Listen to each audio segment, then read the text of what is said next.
예수님 다시 오심에 대해서 잠깐 생각해 보려고 합니다. 여러분, 예수님은 언제 다시 오실까요? 그날과 그때는 하나님만이 아십니다. 그러나 예수님 오실 때 인류의 상태에 대해서는 성경에서 정보를 얻을 수 있습니다. 천국 복음이 모든 민족까지, 온 세상까지 전파되었을 때입니다. 중국, 북한, 아프가니스탄, 소말리아, 리비아, 인도, 파키스탄, 이란, 이라크, 기독교 박해가 심한 나라입니다. 여기에도 복음이 전해지고 최고 기독교 박해국인 그들 나라에서도 예수님 믿는 자들이 많이 생겨났을 때입니다. 그런데 여러분, 천국 복음이 온 땅에까지 전파된다면, 모든 민족에까지 복음이 전파된다면 그때 세상 사람들은 어떨까요? 기독교의 영향으로 더욱 선하고 더욱 바르고 더욱 도덕적인 사람으로 온 세계 사람들이 그렇게 변화가 되어 갈까요? 그렇지 않습니다. 예수님께서 말씀하시기를 마지막이 다가올수록 핍박은 심해질 것이고 거짓 선지자가 일어나서 성도들을 더욱 미혹할 것이고 불법이 성하고 많은 사람의 사랑이 식어질 것이라 라고 말씀하셨습니다. 뿐만 아닙니다. 또 말씀하시기를 그때, 인자가 올 그때 세상에서 믿음을 보겠느냐 라고 말씀하셨습니다. 그렇습니다. 세상은 더욱 악해집니다. 진화라는 것 자체는 불가능합니다. 점점 더 완전해질 수가 없습니다. 예수님 오실 그때 세상은 도덕적으로, 영적으로 최악의 상태가 되어 있을 것입니다. 그러기에 성도인 우리는 더욱 악해져가는 세상을 이상하게 여길 건 없습니다. 그거는 성경에 기록된 예언의 말씀입니다. 예수님 다시 오셔서 새 하늘과 새 땅이 펼쳐질 때까지 세상은 더욱 악해져 갈 것입니다. 다만 성도는 그런 세상 속에서 더욱 빛을 발하고 더욱 소금의 역할을 감당하기를 노력할 뿐입니다. 그렇다면 예수님께서 오실 때 어떤 방법으로 오실까요? 미리 예고하면서 차근차근 그렇게 오실까요? 그렇지 않습니다. 마치 갑자기 번개가 번쩍이듯 순식간에 온 세상이 인지할 수 있는 방법으로 오십니다. 노아의 홍수가 세상에 갑자기 임한 것처럼 그렇게 오실 것입니다. 세상이 생각지도 못한 때 마치 도둑이 오는 것처럼 그렇게 오실 것입니다. 그러기에 성도는 늘 깨어 있어야 하고 준비되어 있어야 하는 것입니다. 추가적으로 하나 생각해 볼 것 있습니다. 하나님 보좌 우편에 앉아 계신 예수님께서는 지금도 하나님께서 다시 가라라고 명령하실 그때를 기다리고 계십니다. 명령하실 그때, 하나님의 때는 언제가 될 것 같습니까? 조금 더 설명드린 내용들을 기초로 논리를 전개하면 이런 결론을 내릴 수 있습니다. 첫 번째, 그것은 복음이 세상 땅끝까지 전해지는 때입니다. 두 번째, 또한 그것은 심판받기에 합당할 만큼 세상이 죄악으로 가득 찬 때, 그때입니다. 몇 가지 예를 들어 보겠습니다. 온 땅에 죄악이 관영했었던 때가 있었습니다. 하나님의 아들들이 사람의 딸들의 아름다움을 보고 좋아하는 모든 여자들로 아내를 삼았던 때입니다. 창세기 6장에 있는 내용입니다. 하나님께서 그때 사람과 짐승을 쓸어버리려 작정하셨습니다. 그것이 노아의 홍수입니다. 은혜 입은 노아와 그의 가족은 구원받았지만 세상은 생각지도 못하던 때에 도둑같이 임한 홍수로 인해서 멸망했습니다. 소돔과 고모라가 죄악으로 가득 찼습니다. 롯의 집에 온 손님들과 동성애하기 위해 집을 포위하고 무자비한 폭력을 행사할 정도였습니다. 가득한 죄악으로 의인 10명이 없으므로 소돔과 고모라는 망합니다. 의인 롯과 두 딸은 구원을 얻었지만 소돔과 고모라 사람들은 도둑같이 임한 유황과 불을 뒤집어 써야만 했습니다. 하나님께서 이스라엘이 가나안을 점령하는 적절한 때를 이미 창세기에서 이미 말씀하셨는데 그때 뭐라고 말씀하십니까?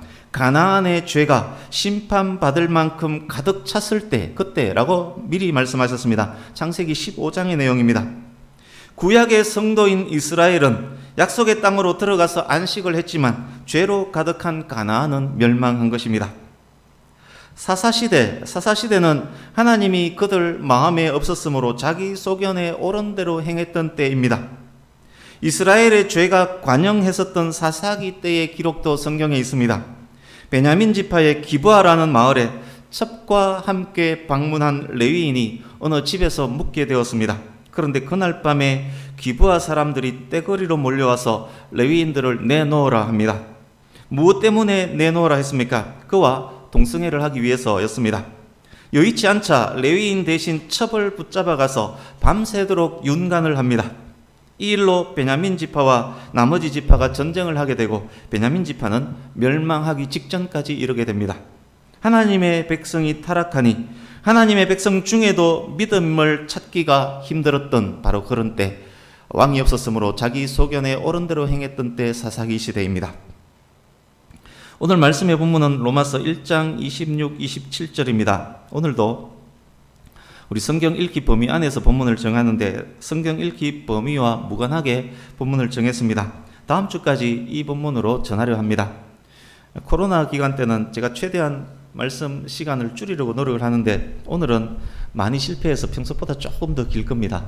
네, 그렇지만 더 집중하실 수 있을 것입니다만 본문 말씀을 읽으면서 조금 전에 우리가 본문으로 말씀을 읽으면서 그리고 서두에 드린 말씀들을 통해서 제가 무엇을 전하려고 하는지 짐작은 하셨을 것입니다.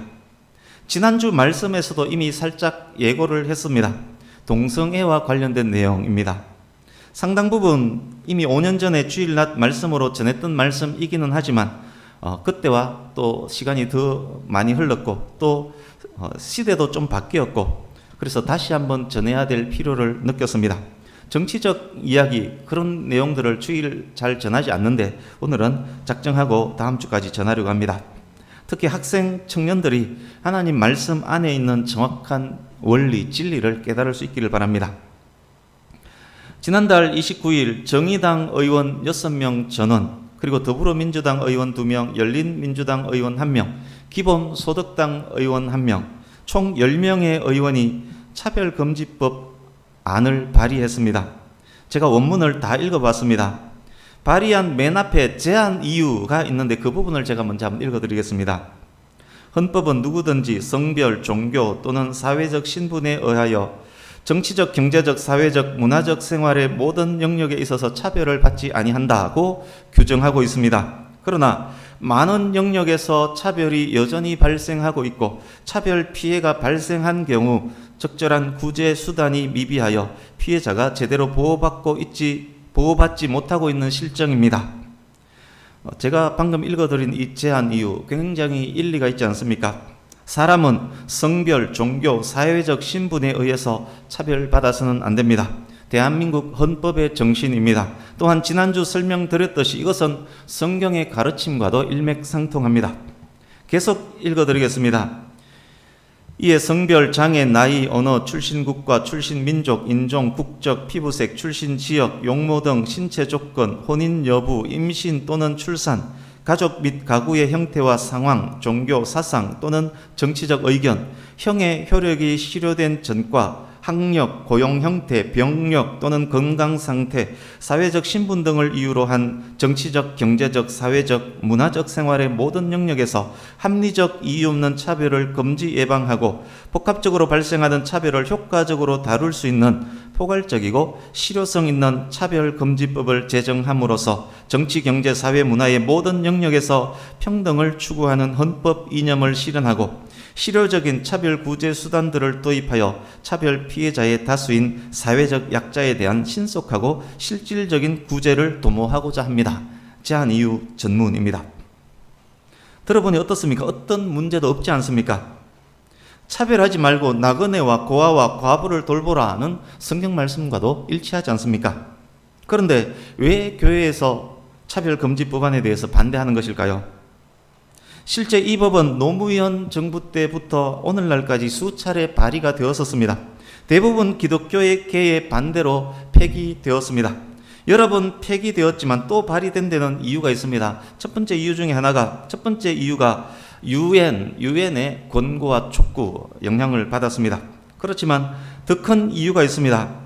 제가 조금 전에 읽어드린 여러 항목들이 있었습니다. 원문에는 있지만 제가 빼고 첫 번째는 읽어드리지 않은 내용이 있습니다. 이제 포함시켜서 그 부분만을 있는 그대로 다시 읽어드리겠습니다. 사상 또는 정치적 의견, 형의 효력이 실효된 전과, 성적 지향, 성별 정체성, 학력, 고용 형태 등등의 이유로 차별을 받아서는 안 된다. 이렇게 전개가 됩니다. 여기에 성적 지향과 성별 정체성이 차별되어서는 안 될 항목에 포함이 되어 있습니다. 동성애자라고 성전환자라고 차별받아서는 안 된다는 말입니다. 두 항목을 제거하고 읽었을 때는 일반적이고 보편적이었습니다. 그러나 두 항목을 추가하면 일반적이지 않습니다. 동성애, 양성애, 성전환 등이 어찌 일반적이란 말입니까?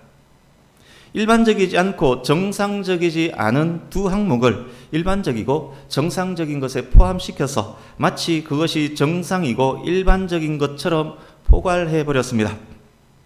더 중요한 것 있습니다. 대한민국에는 최고의 법인 헌법이 있습니다.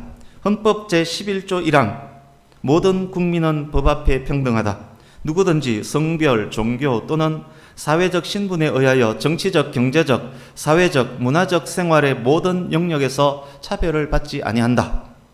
대한민국 헌법에 이미 차별을 금지한다는 조문이 있습니다. 만약 차별하면 헌법 위반입니다. 그것뿐만 아닙니다. 이미 대한민국에는 남녀 고용평등법, 장애인 차별금지법, 연령차별금지법, 사회보장기본법, 이것은 약자차별금지법입니다. 외국인 고용법, 외국인 처우법, 외국인 차별금지법입니다. 에이즈 예방법, 병력 차별금지법입니다. 기간제법, 고용 형태의 차별금지하도록 하는 법입니다. 국가인권위원회법 등이 제정되어서 이미 잘 시행되어 가고 있습니다. 차별이 있다면 헌법과 기존의 법에 의해서도 얼마든지 처벌할 수 있습니다. 그런데 왜 굳이 성적 지향, 성별 정체성과 같은 비정상적 항목까지 넣어서 법을 만들려고 할까요? 포괄적 차별금지법이라고 이름 지은 이유도 거기에 있습니다. 그것까지 모두 뭉뚱그려서 포괄하는 법을 만들겠다는 말입니다. 결국 이것이 무슨 말입니까? 이 법을 만드는 핵심 취지, 핵심 동기, 핵심 포커스는 성적 지향, 성별 정체성과 관련이 있다는 말이 됩니다. 이 법의 의도가 무엇이라고 생각이 됩니까? 정상적이지 않은 동성애자, 양성애자, 성전환자들이 보편적이고 일반적인 사람들로부터 손가락이나 차별당하지 않도록 보호하고 비정상적인 것들을 정상적인 것으로 여겨지도록 만들어 보겠다는 의도임이 확실해 보입니다. 지금까지 말씀드린 모든 내용들을 잘 기억하시고 그리고 오늘과 다음 주 말씀에 더욱 집중해 주시기 바랍니다. 성도인 우리들은 하나님의 말씀에 의해서 깨닫고 개념을 잡고 성도의 마땅한 자세를 취해야 할 것입니다. 여러분, 정의가 무엇입니까? 국어사전에는 진리에 맞는 올바른 도리라고 그렇게 설명이 되어 있습니다. 그렇다면 무엇이 진리이고 무엇이 진리에 맞는 올바른 도리라는 말입니까? 나라에 충성하기 위해서 가족을 버린 어떤 사람이 있었습니다. 이 사람은 정의로운 사람이 맞습니까? 사랑하는 사람을 얻기 위해서 나라를 버린 어떤 사람이 있었습니다. 이 사람은 정의로운 사람이 맞습니까? 어머니와 아들이 물에 빠져서 동시에 허우적거립니다. 어머니를 구하고 아들을 구하러 다시 갔지만 아들은 죽어 있었습니다. 이 사람은 정의를 택한 사람 맞습니까? 만약 이 두 개의 질문으로 각양각처의 사람들을 초청해서 끝장 토론을 한다면 어떻게 될까요? 그 토론은 무엇이 정의인가? 그 토론은 끝이 날 수가 없습니다. 마이클 샌들 교수는 정의란 무엇인가? 라는 물음에 대한 강연과 책을 통해서 이 문제를 논리적으로 파고 들어갑니다. 최고 많은 사람이 최대의 행복을 누리는 행복이 극대화되는 것이 정의다. 이것은 공리주의자의 설명입니다. 평등한 상태에서 선택의 자유가 주어지는 것이 정의다. 덕을 키우고 공동의 선을 고민하는 것이 정의다. 역사 속에서 이런 주장들이 계속 진행되면서 변화되어 왔습니다. 역사 속에서 어떤 주장들이 전개되어 왔는지를 제시하며 정의가 무엇인지를 풀어갑니다. 그러나 어느 주장도 문제가 없는 것은 하나도 없습니다. 만약 이 세 가지 주장의 최선봉에 있는 최고의 학자 셋을 불러 모아서 공리주의자, 자유주의자, 공동의 선을 추구하는 자, 최고의 학자 셋을 불러 모아서 공개 방송에서 무엇이 정의인지 끝장 토론 붙인다면 끝장 날 수 있을까요? 절대 끝나지 않습니다. 오늘 예배 후에 2층에 다 모여서 충성이 먼저냐, 효도가 먼저냐 우리가 토론한다고 생각해 보십시오. 고구려 호동 왕자를 사랑해서 자명고를 찢었던 낙랑공주가 정의로웠느냐 아니냐 주제로 우리가 끝장 토론을 한번 해볼까요? 결론이 날까요? 처음에는 점잖게 시작하겠지만 조금 지나면 얼굴이 불그락푸르락 하다가 어떤 분은 뛰쳐나가고 어떤 분은 책을 집어 던지고 어떤 분은 말리고 그래도 끝이 안 날 것입니다. 오늘 전하고자 하는 말씀의 주제는 동성 결혼에 관한 것이라고 설명을 드렸습니다. 2015년 룩셈부르크의 총리가 동성과 결혼을 했습니다. 적지 않은 나라에서 동성 결혼이 합법화되어 있습니다. 우리나라도 언제부턴가 그 추세를 따라가고 있습니다. 동성애를 다루는 드라마, 동성애자의 방송 출연 흔해졌습니다. 퀴어 축제가 보수적 도시인 대구에서도 성황리에 행해졌습니다. 퀴어 축제를 위해서 서울시청 앞 광장 사용을 허가해 주기도 합니다. 사회 지도층 인사들이 동성애를 공식적으로 지지하는 듯한 발언을 쏟아냅니다. 심지어 목사라는 자들까지 동성애를 지지하곤 합니다. 지금의 시대가 그런 시대가 되고 있습니다. 동성애를 반대하면 보수 꼴통이라는 소리를 듣습니다. 동성애를 지지해야만 지식인처럼 보이는 것, 그런 시류가 되었습니다. 그렇다면 동성애를 지지하는 그들이 정말 지식인이고 동성애를 반대하는 그들이 정말 보수 꼴통인가요? 어느 방송사에서 동성애, 동성혼 관련 공개 토론을 벌였다라고 가정을 해보겠습니다. 사회자가 있고 지지, 반대, 중립 성향의 토론자들이 앉아있고 방청석에는 각각의 지지자들이 그룹별 모여 앉아있다라고 생각해 보겠습니다. 동성애자들은 무엇을 주장하겠습니까? 이렇게 주장할 것입니다. 남녀간 사랑처럼 우리의 것도 사랑이다. 인간에게는 자유가 있다. 우리는 마음껏 사랑할 자유가 있다. 이성에게만 결혼을 허용하고 동성에게는 허용하지 않는다면 게이와 레즈비언을 차별하는 것이다. 이것은 법 앞에 평등이 아니다. 동성애 반대자들은 이렇게 주장할 것입니다. 결혼이 추구하는 목적, 결혼이 추구하는 선을 생각하라. 사회 조직의 목적을 생각하라. 도덕과 공공의 선을 생각하라. 게이와 레즈비언의 결합을 공식적으로 인정한다면 혼인이라는 제도에 어떤 영광, 어떤 미덕이 있겠는가? 지금까지 쌓아온 순리, 역사는 어떻게 되겠는가? 여자 사위, 남자 며느리에게 공공의 선이 부합한다는 말인가? 중립자들은 또 이렇게 이야기할 것입니다. 듣고 보니 너도 옳고 니도 옳다. 그러면 이렇게 하자. 국가가 혼인을 통제하지 말고 그냥 개인이 알아서 하도록 내버려 두자. 동성애, 동성결혼과 관련된 논쟁에서 나올 수 있는 논조나 정책 방향은 말씀드린 이 세 가지에서 벗어나지 않을 것입니다. 그런데 여러분, 실제로 이런 토론이 벌어졌다라고 가정하면 이 토론이 끝이 나겠습니까?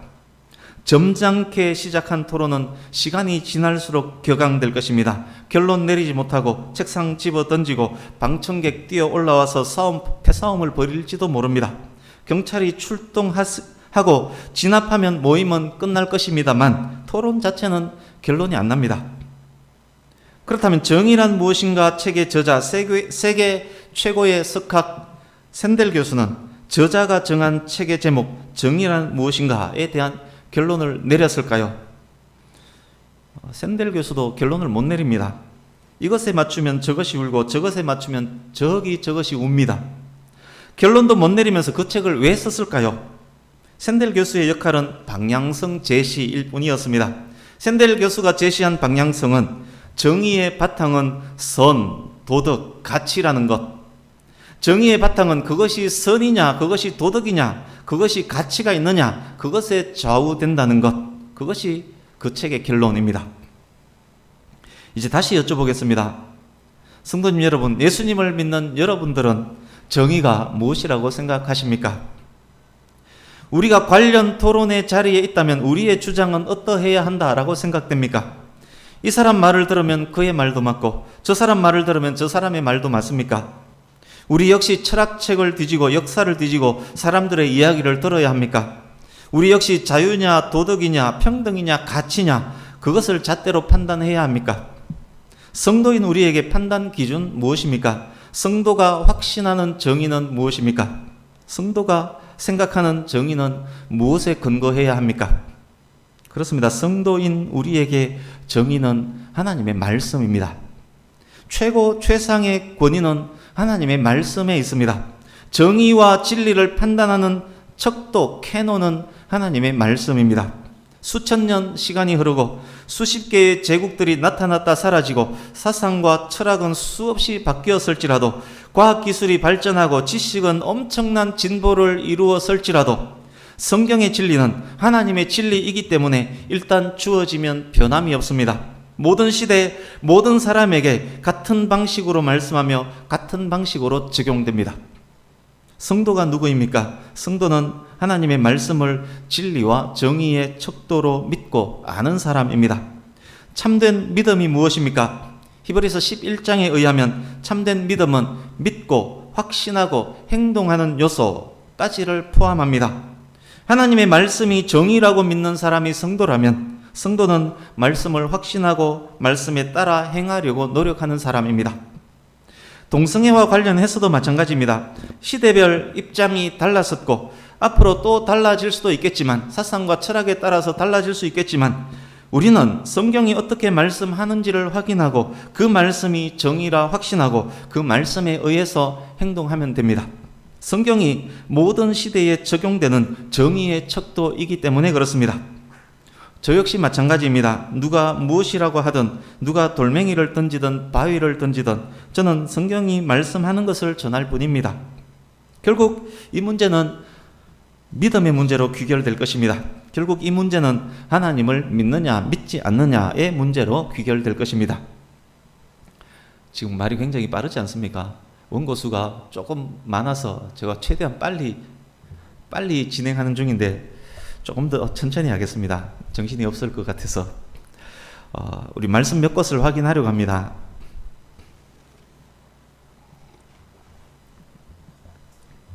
창세기 1장으로 가겠습니다. 오늘 본문은 표시해 두시고 제가 무엇을 말씀하려고 하는지를 머릿속에서 개념을 잡으시기 바랍니다. 창세기 1장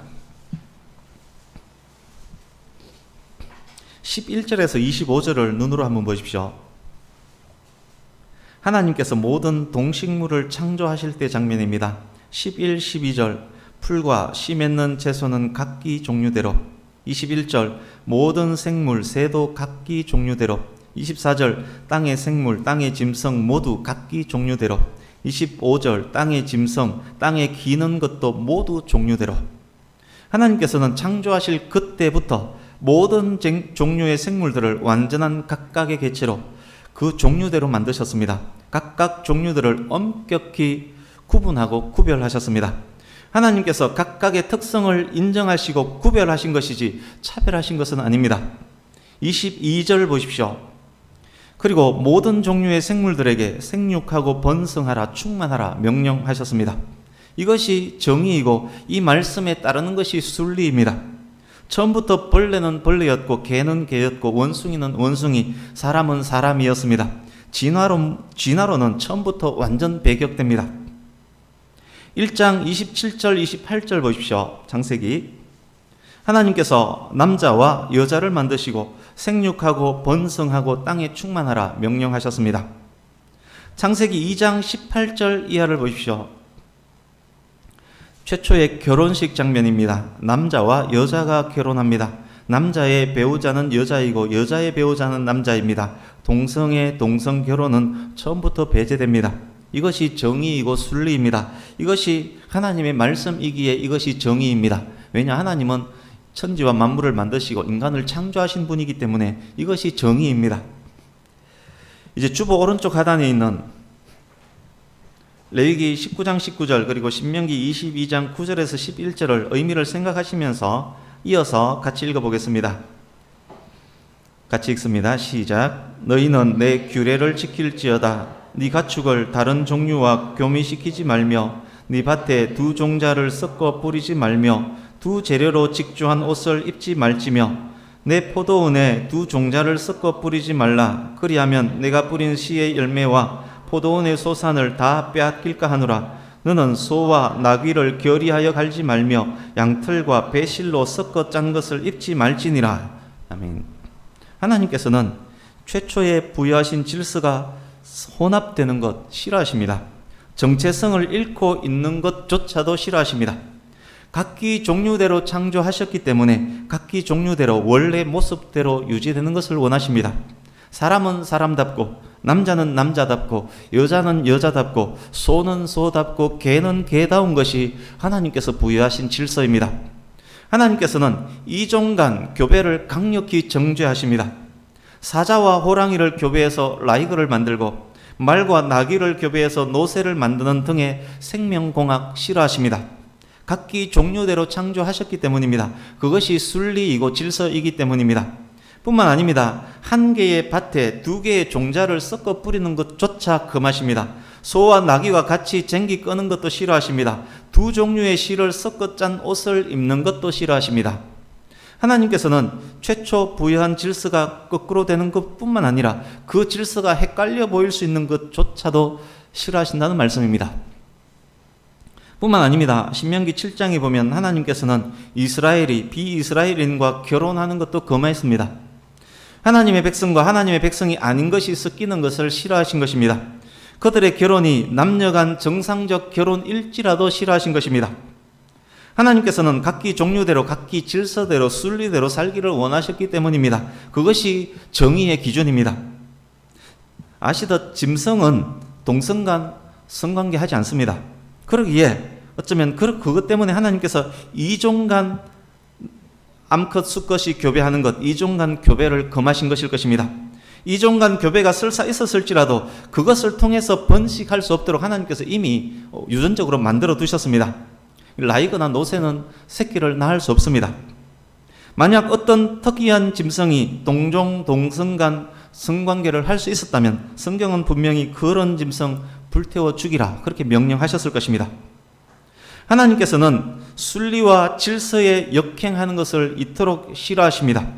이스라엘과 비이스라엘 남녀가 정상적 결혼하는 것조차 싫어하셨습니다. 질서를 깨는 것처럼 보이는 그런 상황조차 싫어하십니다. 하나님께서 싫어하신다면 그것은 정의가 아닙니다. 그것은 죄입니다. 그런데 사람은 남자와 남자가 성관계를 합니다. 여자와 여자가 뽀뽀하고 키스하는 그런 육체적 사랑을 합니다. 서두에서 이미 확인했지만 죄악이 가장 관영한 땅에서 두드러지게 드러나는 행위 중 하나가 난잡한 성관계입니다. 난잡한 성관계의 중심에는 동성애가 자리하고 있었습니다. 하나님의 백성인 이스라엘에게도 동성애와 관련된 범죄가 있었음을 확인했습니다.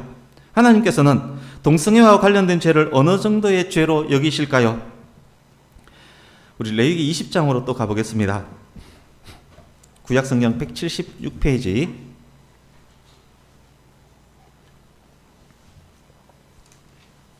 레위기 20장 눈으로 한번 보십시오. 여기에 반드시 죽여야 하는 죄목들이 기록되어 있습니다. 이스라엘에게 있어서는 안 되는 일들, 만약 이런 일이 있다면 이스라엘에게서 잘려나가야만 하는 죄목들입니다. 레위기 20장 13절 같이 읽어보겠습니다. 20장 13절 시작. 누구든지 여인과 동침하듯 남자와 동침하면 둘 다 가정한 일을 행함인즉 반드시 죽일지니 자기의 피가 자기에게로 돌아가리라. 아멘. 동성애자를 반드시 죽여야 할 죄인으로 명시하고 있습니다. 반드시 죽여야만 하는 다른 죄목들에는 어떤 것이 있을까요? 20장 2절 보십시오. 레위기 20장 2절. 우상에게 자식을 제물로 바치는 자가 있다면 그는 반드시 사형에 처해야 할 죄를 범한 것입니다. 9절 부모를 저주하는 자, 10절 간통하는 자, 11, 12절, 14절 건친상간자, 15, 16절 짐승과 교합하는 자, 수간입니다. 구약시대 이스라엘 백성들 중에 이런 일이 있다면 반드시 죽여야 할 자들입니다. 끔찍한 범죄들 아닙니까? 모두 우상숭배 그리고 가정의 질서 유지에 역행하는 것들, 가정 파괴와 관련된 것들입니다. 동성애는 우상숭배, 가정 파괴와 관련된 범주에 속하는 죄인 것입니다. 20장 6절 보십시오. 이런 류의 죄를 지은 자들은 이스라엘 백성에게 끊어진다라고 합니다. 이런 자들은 하나님의 백성들이 아니다. 이들에게는 구원이 없다라는 말씀이 됩니다. 2013년에 있었던 일입니다. 외국에서 거주하는 선교사의 딸이라고 밝힌 10대 후반의 여학생이 제게 메일을 보냈습니다. 자기는 동성애자가 아닌데 친구 때문에 문의합니다. 동성애에 대해서 어떻게 생각하십니까? 그런 질문으로 메일을 보냈습니다. 제가 그것은 순리에 역행하는 것이다. 그것은 성경에서 말하는 심각한 죄 중에 하나다. 라는 취지의 답 메일을 보냈습니다. 다시 답장이 왔습니다. 따지듯 반론하는 메일이었습니다. 하나님은 사랑의 하나님이 아니십니까? 인용한 성경 말씀 모두 구약 성경 말씀 아닙니까? 구약에서 부정한 음식으로 규정한 것, 지금의 기독교인들은 다 먹지 않습니까? 왜 구약에 얽매여서 그것을 반대합니까? 이번에는 신약의 예를 들어서 같은 취지의 답 메일을 보냈습니다.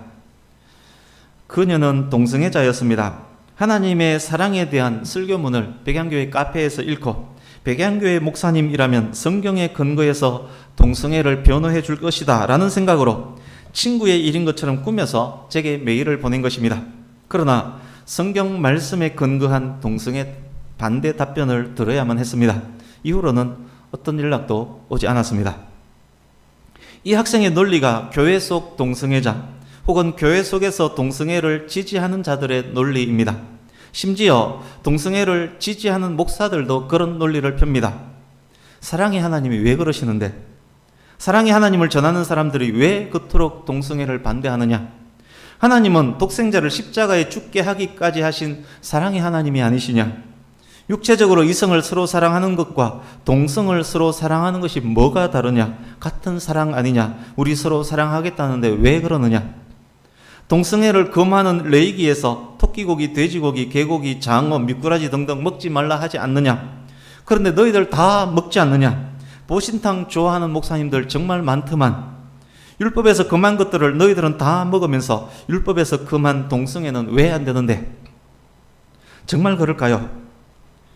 구약의 하나님은 무서운 하나님이시지만 신약의 하나님은 사랑의 하나님이기만 할까요? 신약 시대에 사는 사람들은 예수님 안에서 무조건 용서가 되는 것일까요? 신약에서는 동성애를 계속해도 구원에 문제가 없다고 그렇게 말씀하고 있는 것일까요? 정말 레위기의 정결 규례와 동성애를 같은 부류로 취급해도 되는 것일까요? 그 부분에 대해서는 다음 주 신약 성경 위주로 말씀을 드릴 것입니다. 그렇지만 미리 확실히 말씀드릴 것 한 가지 있습니다. 구약의 하나님과 신약의 하나님은 동일한 하나님이시라는 것입니다. 구약의 하나님이 무서운 하나님이셨다면 신약의 하나님 역시 무서운 분입니다. 신약의 하나님이 사랑의 하나님이시라면 구약의 하나님 역시 사랑의 하나님이십니다. 이제 오늘 본문을 보십시오. 이방인들의 죄를 열거하는 장면입니다. 22절에서 27절 보십시오. 여기에 열거된 핵심 죄목들은 우상 숭배와 성적인 죄입니다. 레위기에 기록되었던 반드시 죽여야 할 죄목들과 연결됩니다. 성적인 죄들 중에서 바울이 특히 강조하고 있는 것은 동성애입니다. 소돔과 고모라에 만연했었던 죄이며 제멋대로 살아가던 사사시대 사람들에게 만연했던 죄입니다. 바울 사도는 난잡한 성의 최고가 동성애라고 생각했기 때문에 특히 강조하고 있는 것일 것입니다. 27절 중간 부분 보십시오. 서로 간 업욕이 불일 듯 했다라고 합니다. 육체를 탐하고 쾌락을 추구하는 사랑이라는 말입니다. 뿐만 아닙니다. 이것을 부끄러운 일이라고 합니다. 26절, 27절 전체를 보십시오. 이것은 순리가 아니라 합니다. 이것은 순리를 바꾸어 영리로 서는 것이라고 말씀합니다. 무슨 말씀입니까? 이것은 하나님께서 부여하신 질서를 거꾸로 바꾸어 사용하는 것이라는 말입니다. 보십시오. 신약 성경 로마서, 지금 우리가 보고 있는 로마서에도 구약 성경과 동일한 말씀이 기록되어 있지 않습니까? 하나님께서 이것을 기뻐하시겠습니까? 하나님께서 이것을 하나님의 사랑으로만 덮어두시겠습니까? 28절에서 31절 보십시오. 여기에 기록된 죄목들은 22절에서 27절의 죄목들과 성격이 조금 다릅니다. 모든 불의에 대한 묘사입니다. 죄다 아니다 토론이 필요 없는 객관적, 도덕적, 윤리적 죄들에 대한 묘사입니다. 우상 숭배자들도 동성애자들도 저것은 죄가 맞다라고 할 수 있는 그런 죄목들입니다. 이제 1장 18절 보십시오. 하나님의 진노가 죄인들에게 임하신다라고 말씀합니다. 신약의 하나님은 여전히 죄에 대해 무서운 하나님이라는 말씀입니다. 18절을 통해서 하나님께서 진노하시는 죄의 종류를 두 가지로 나눌 수 있습니다. 첫 번째, 경건하지 않은 죄입니다. 두 번째, 불의한 죄입니다. 경건하지 않은 죄는 10계명의 첫 번째에서 네 번째 계명 우상 숭배와 관련됩니다. 불의한 죄는 다섯 번째에서 10번째 계명, 즉 도덕 윤리와 관계되는 죄입니다. 28절에서 31절에 기록된 죄들과 관련되는 것이 불의한 죄입니다. 그렇다면 남자와 여자를 영리로 사용하는 자들의 죄는 어느 쪽에 더 가까울까요? 왜 우리 가만두지 않나요? 우리가 무엇을 잘못했나요? 사랑도 죄인가요? 우리 제발 사랑하게 그냥 내버려 두세요. 그렇게 따지는 그들의 죄는 경건하지 않는 죄입니까? 불의한 죄입니까? 동성애자들 중에는 매우 도덕적인 사람, 매우 효도하는 사람들이 있을 수 있습니다. 그들은 더욱 자기들이 정죄받고 차별하는 것을 억울하다라고 생각할 수 있습니다. 만약 토론을 한다면 더욱 펄펄 뛸 사람입니다. 그러나 그들의 지은 죄는 하나님을 향한 불경건의 죄입니다. 하나님의 창조 질서를 영리로 사용하는 매우 불경한 죄를 짓고 있는 것입니다. 18절 다시 보십시오. 바울 사도가 죄를 이야기할 때 무엇을 더 앞세우고 있습니까? 경건하지 않는 죄가 더 앞서 있습니다. 그것이 더욱 큰 죄입니다. 1,4계명이 앞서 있는 이유입니다. 그렇습니다. 동성애는 우상 숭배의 범주에 들어가는 죄입니다. 동성애는 하나님께서 정하신 순리를 영리로 바꾼 경건하지 않은 죄인 것입니다. 그렇다면 동성애자는 지옥 갑니까? 구약 성경에서는 반드시 죽여라 했고 또한 이스라엘에게서 떨어져 나갈 것이라고 했는데 동성애자는 구원받지 못한다는 말입니까? 예수님을 믿고 하나님 앞에 나아가 용서를 빌면 어떻게 됩니까? 선천적으로 유전적으로 성 정체성에 문제가 있는 어떻게 보면 질병이라고 할 수 있는 그런 사람들은 어떻게 됩니까? 그것과 관련된 말씀 역시 오늘 미처 전하지 못한 말씀들과 함께 다음 주에 설명하겠습니다. 이제 말씀을 마무리해 가겠습니다. 로마서 1장 17절 보십시오. 오직 의인은 믿음으로 살리라 하십니다. 믿음이 죄인을 살게 한다는 말씀입니다. 믿음으로 의인된 사람만이 산다는 말씀입니다. 왜 어째서 믿음으로 의인된 자만이 살 수 있는 것인가요? 1장 18절입니다. 다른 길로는 의롭다함을 얻을 수 없기 때문입니다. 왜입니까? 하나님의 진노가 죄인을 향하고 있기 때문입니다. 하나님의 진노가 불의로 진리를 막는 사람들을 향하고 있기 때문입니다. 하나님의 진노가 경건하지 않는 자, 불의한 자를 향하고 있기 때문입니다. 그들은 하나님의 진노에 의해서 지옥을 면치 못하게 될 것이기 때문입니다. 그들의 불경건, 불의가 거룩하신 하나님 앞에 노출되어 있습니다. 죄는 반드시 하나님의 진노를 사게 마련입니다. 그 누구도 행위로 구원을 얻을 수 없기 때문입니다. 그러기에 살기 위해서는 의인이 되어야 합니다. 의인은 믿음으로만 됩니다. 그렇다면 동성애자가 예수님을 믿으면 어떻게 됩니까? 믿음으로 의롭다함을 얻으면 되지 않습니까? 참 믿음의 세 가지 본질적 요소가 포함되어야 함을 히브리서 11장을 인용하면서 짧게 아까 설명을 드렸습니다. 믿고 확신하고 행동하는 요소입니다. 믿음은 행함이 뒤따라야 합니다. 동성애뿐만 아니라 모든 죄들도 마찬가지입니다. 그들이 진정 믿음이 있는 자라면 반드시 변화가 뒤따라야 합니다. 정의란 무엇입니까? 하나님의 말씀입니다. 그렇다면 죄는 무엇입니까? 하나님의 말씀을 역행하는 것입니다. 결국 죄는 하나님을 신뢰하는가, 하나님을 믿는가, 믿음의 문제입니다. 그렇습니다. 결국 동성애와 관련된 것도 믿음의 문제입니다. 참된 믿음만이 이 죄를 극복하게 할 수 있습니다. 다른 어떤 것으로는 방법이 없습니다. 그것은 모든 사람, 모든 죄인, 모든 죄목 다 마찬가지입니다. 아무리 열심히 교회에 나오더라도 불경건, 불의에서 벗어나지 못한다면, 변화가 없다면, 상습적으로 습관적으로 계속 죄를 짓는다면 그는 구원받은 하나님의 백성이 아닌 것임에 대한 증거가 될 가능성 매우 높습니다. 기독교인은 이제 정리를 하겠습니다. 첫 번째 기독교인은 동성애를 정상으로 인정해서는 안 됩니다. 법안이 통과되었고 효력을 발생했다라고 가정해 보겠습니다. 동성애 성전환자들이 법적으로 정상적인 사람이 되는 것입니다. 대놓고 동성애자임을 밝히는 일들이 많이 발생할 것입니다. 합법화된 성적 지향, 성 정체성을 핑계로 수많은 부도덕, 무질서, 폐륜이 등장할 것입니다. 많은 가정들이 무너질 것입니다. 정상적이고 보편적인 사람들이 역차별 당하게 될 것입니다. 수많은 기독교인들이 이 법에 의해서 고소, 고발 당할 것입니다. 거기에서 끝나지 않을 것입니다. 영리가 순리처럼 된 포괄적 법, 이 법 안으로 더 끔찍한 영리가 들어오려고 머리를 들이밀 것입니다. 내가 키우는 강아지를 사랑해서 강아지와 사랑하겠다는데 왜 차별하는데? 사랑하는데 건친상간이 무슨 죄가 되는데? 나도 차별받는 거 싫다. 포괄적 차별금지법 안에 나도 넣어주라. 이런 일이 일어나지 않는다고 누가 장담할 수 있겠습니까? 여기에 문을 열면 더 큰 문이 계속 열리게 되어 있습니다. 이런 일들은 계속 반복될 것입니다. 예수님 다시 오실 그때까지 더욱 악한 방향으로 흘러갈 것입니다. 그래서 성도의 대처는 지혜롭고 효율적이어야 할 것입니다. 먼저 부탁드립니다.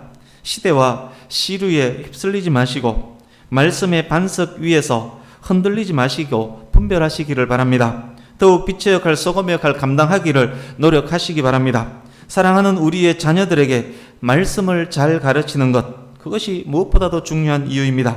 부모가 예배자의 삶으로 모범을 보이는 것, 무엇보다도 중요한 이유입니다. 두 번째 부탁드립니다. 우리가 잘못된 성의식을 가진 사람들, 동성간 서로 업력으로 부릴 듯한 사람들을 볼 때, 만날 때 우리는 어떤 자세를 취해야 할까요? 그들에게 죄가 죄임을 알려주어야 할 것입니다. 정체성을 확인하는 것, 그리고 구별하고 구분하는 것은 차별이 아님을 알려주어야 할 것입니다. 정체성 확인하고 그에 맞게 구별하고 구분하는 것이 오히려 진정한 평등임도 알려주어야 할 것입니다. 그러나 그것을 알려주는데 우리는 지혜로워야 할 것입니다. 우리의 대처는 바르게 대처해야 할 것입니다. 먼저 우리가 능력 있는 교회와 성도가 되어야 할 것입니다. 성도다운 성도, 교회다운 교회, 거룩한 교회와 성도, 그것이 진짜 능력 있는 교회와 성도입니다. 능력 있는 교회와 성도가 된 이후에 지적질을 해야 그 지적질이 먹혀 들어갈 것입니다. 우리는 멋대로 살면서 아무리 지적질 해보십시오. 그것이 먹혀 들어가지 않습니다. 한국 교회의 문제입니다. 그리스도의 마음으로, 또한 그리스도의 마음으로 그들의 영혼을 불쌍히 여겨야 할 것입니다. 그들을 위해서 기도하며 그들에게 복음을 전해야 할 것입니다. 예수 그리스도의 복음만이, 참된 복음만이 그들에게 구원의 길을 열어줄 것이기 때문입니다. 세 번째 부탁드립니다. 잘못된 법들에 대해서는 막을 수 있는 한 막아야 할 것입니다. 할 수 있는 한 악의 진행 속도를 늦춰야 할 것입니다. 집을 가만히 두면 집은 낡아질 수밖에 없습니다. 낡아지는 그 속도를 늦추기 위해서는 우리는 청소하고 관리해야 합니다. 그것이 에너지 투입하면 낡아지는 속도는 줄어들 수 있습니다. 늦어질 수 있습니다. 그것이 성도의 할 일입니다. 어차피 종말을 향해 가고 있습니다. 그러나 성도인 우리는 늦출 수 있습니다. 왜냐? 하나님은 오래 기다리시는 하나님이시기 때문에 그렇습니다. 그것이 또한 교회의 중요한 사명 중 하나입니다. 우리는 정의가 무엇인지 알기 때문에, 우리는 사람의 말보다 하나님의 말씀에 순종하는 사람이기 때문에 그러해야 합니다. 말씀을 마칩니다. 때를 얻든지 못 얻든지 대상이 그 누구이든 간에 불쌍한 영혼들을 위해서 복음 전하며 기도하는 우리 모두가 될 수 있기를 간절히 바랍니다.